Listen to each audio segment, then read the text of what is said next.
তো হ্যালো বন্ধুরা, কি অবস্থা সবাই, কেমন আছো? তো বিষয়টা হচ্ছে গিয়া যে আমার মনে হয় গেছে হ্যাঁ ভালো লোকের সন্ধান পাইলাম। হ্যালো বন্ধুরা, কেমন আছো সবাই? আশা করি সবাই ভালো আছো। মূলত আজকে আমার এই ভিডিওটা যে জন্য করা সেটা হচ্ছে বাস বা ট্রেন যেই কোনো গণপরিবহনে চলার সময় সাবধানতা অবলম্বন করে চলা। মূলত আজকে যেটা হয়েছে, আমি বাসা থেকে অফিসে আসার সময় আমার যে সেকেন্ডারি ফোনটা ছিল সেটা পকেট থেকে কোনোভাবে বাসের সিটে পড়ে। তারপর আমি তো ভাবছিলাম ফোনটা বাসায় ফেলে এসেছি, কিন্তু পরক্ষণেই বাসায় কল দিয়ে দেখলাম ফোনটা আসলে বাসায় নাই। ততক্ষণে আমার কিছুই করার ছিল না। এর মধ্যে আমি যখন অফিসে চলে আসি তখন আমার বসের নাম্বারে একটা কল আসে, আর বসের নাম্বারে কল আসার কারণ হচ্ছে অফিসে আসার সময় বস আমাকে ফোন দিয়েছিল, কিন্তু আমি তো কল রিসিভ করতে পারি। কিন্তু আমার ফোনটা যে পাইছে সে আবার নাম্বারটা নোট করে রাখছিল। কল দিয়ে আমার বসের নাম জিজ্ঞেস করলো, তারপর জিজ্ঞেস করলো কোনো ফোন হারাইছে কিনা। আমার বস তো অবাক, তার তো কোনো ফোন হারায় নাই। তারপর বললো অন্য কারো ফোন হারাইছে কিনা, সে তাও নিষেধ করলো, বলল না এমন কিছুই না।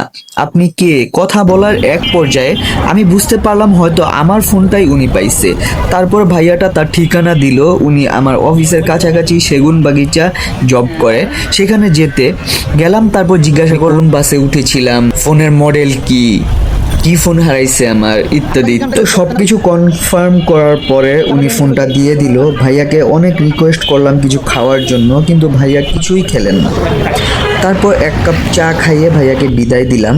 ভাইয়াটা নিতান্তই খুব ভালো এবং ভদ্র মানুষ ছিলেন, নয়তো হয়তো আর ফোনটা ফিরে পেতাম। ঢাকায় গণপরিবহনে যারা চলাফেরা করেন, যেসব ভাইয়ারা, তারা একটু সাবধানতা অবলম্বন করে চলাফেরা করবেন। আর দুইটা ফোন যাদের আছে তারা একটু বেশি